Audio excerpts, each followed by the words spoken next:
என்னம்மா எப்ப எந்திரிச்ச? இப்பதான் 30 டீ போட இல்ல, வந்தா. இல்ல, வேணாம், நான் போட்டு குடிச்சிட்டேன்ல. நான் உனக்கு முன்னாடியே எந்திரிச்சிட்டேம்மா. சரி.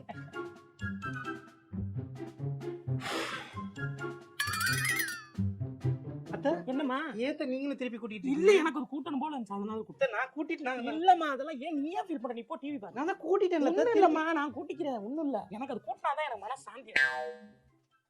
ஏய், நீ வாடா. என்னடா உங்க அம்மா என்ன உங்க அம்மா வீட்டு கூட்டிட்டு இருக்காங்க? நான் தான் காலையிலே கூட்டிட்டு எங்க வந்தேன். அம்மா முன்னாடி விடா போட்டு கூப்பிடாதான்னு சொல்லிட்டேன். ஏற்கனவே ஏதோ சண்டை ஆயிடுச்சு வீட்டுல. உங்க அம்மா எதுக்கு நான் கூட்டின வீட்டை திருப்பி திருப்பி கூட்டுறாங்க? நான் என்ன பண்ணேன்? நான் என்ன பண்ணேன்னா சும்மா உங்களுக்கு கூட்டிருந்து வந்து கூட்டிருப்பாங்க. வேலை இல்ல, சரி சும்மா இருக்கனால சரி கூட்டலாமேன்னு கூட்டிருப்பாங்க. அவங்களுக்கு வீடை கூட்டணும்லாம் இல்ல, என்கிட்ட சண்டை போட்டு இலவ கூட்டணும்னு இருக்கு. எளவு கூட்டுமா? ஆமா, அந்த இலவ தானே கூட்டுறீங்க டெய்லி. தள்ளுங்க, என்ன பேசிக்கிறீங்க? இல்ல அத்தை, இன்னொரு வாட்டி கூட்டலாமான்னு பேசிக்கிறீங்க. மாப்பு கொஞ்சம் போட்டுக்கிறேன். சரி. இப்பதான் போட்டியா மாப்பு? ஆமா. நல்லா இருக்கு, வீடு பல பலன்னு இருக்கு. நான் ஒரு வாட்டி போட்டுக்கிறேன். சரி சரி. விளங்கிரும் வீடு.